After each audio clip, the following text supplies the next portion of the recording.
Hello, నేను TV 9 ప్రతినిధి. నా పేరు జోఫర్. ఇక్కడ ఏదో జరుగుతుందని తెలిసి ఒక ఇంటర్వ్యూ కోసం ఇక్కడికి వచ్చాను. అసలు ఇక్కడ ఏమైంది? ఈ మైనింగ్లో కలుషితం జరిగి ఒళ్ళంతా దురదలు, చిన్నపిల్లల ప్రాణాలు చాలా మంది గాలిలో కలిసిపోయాయి. మరి మీరు ఎవరికి కంప్లైంట్ చేయలేదా? ఇచ్చాను సార్. తన డబ్బు అధికారం వల్ల తన డబ్బును పెట్టి పోలీసులు కొనేశాడు సార్. అలా కాదు, ప్రభుత్వ అధికారులకి, పై అధికారులకి ఇంకెవరికైనా కంప్లైంట్ చేయలేదా? ఇచ్చాను సార్. వాళ్ళు కూడా ఎవరు పట్టించుకోలేదు. అసలు ఇంతకీ ఏమైంది? ఇంతకు అతనికి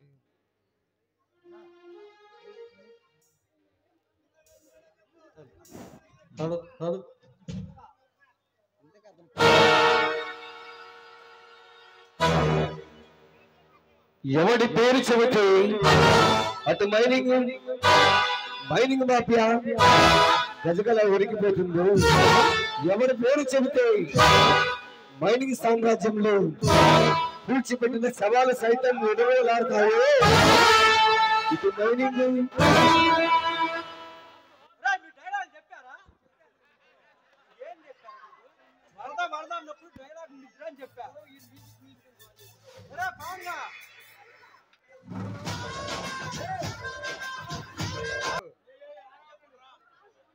హాయ్, హలో, నా పేరు జోఫర్.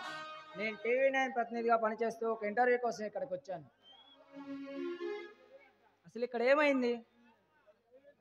ఈ మైనింగ్ ప్రాబ్లం వల్ల ఈ చుట్టుపక్కల గ్రామాల్లో త్రాగునీరు కలుషితమై ఒళ్ళంతా దురదలు, చిన్నపిల్లల ప్రాణాలు చాలా మంది గాలిలో కలిసిపోయాయి. మరి మీరు ఎవరికి కంప్లైంట్ చేయలేదా?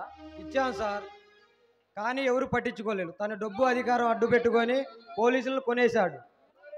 అలా కాదు, పై అధికారులకు కానీ, పోలీసులకు కానీ ఇంకా ఎవరికైనా ఇన్ఫర్మేషన్ ఏమి ఇవ్వలేదా? ఇచ్చాం సార్, కానీ ఎవరు పట్టించుకోలేదు. ఇంతకీ అతని పేరేంటి? అతని పేరు వా వా వా వరదరాజులు.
అతని మైనింగ్ సామ్రాజ్యంలో వరదరాజులు అంటారు.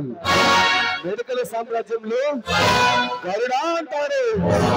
తన మైనింగ్ సామ్రాజ్యంలో ఎదురు వచ్చే వాళ్ళని చంపి వారి గిడ్డి లివర్ లాంటి అవయవాలను మెడికల్ మాఫియాకు మళ్లించే కుర్రోడు అలా వాడు చంపిన ప్రతి శవం ఆయన ఒక్కొక్క మొక్క నాటుతాడు.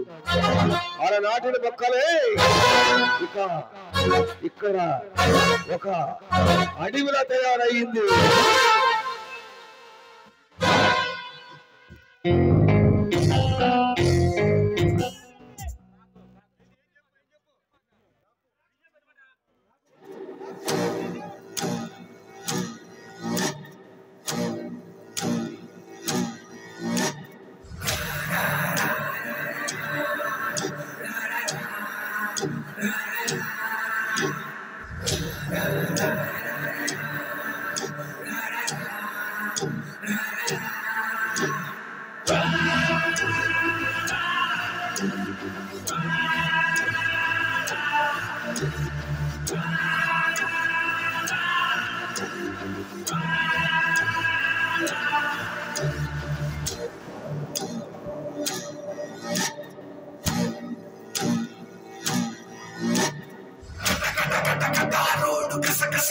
సాయోడు కరకునా గుండె మండరాయి గుండె దడ దడ దడ పుట్టిస్తాడు గడగడ బడికిస్తాడు విడి కన్ను పడితే కీడే ఊరు అల్లల్లాడే తడారి కోరి మధురు వేట కత్తిలా రాచకానికే ఒడి కడతాడు శవాల గుడ్డలెక్కి మెట్టు మెట్టుగా గోలు గడ్డ పైన తొడబడతాడు.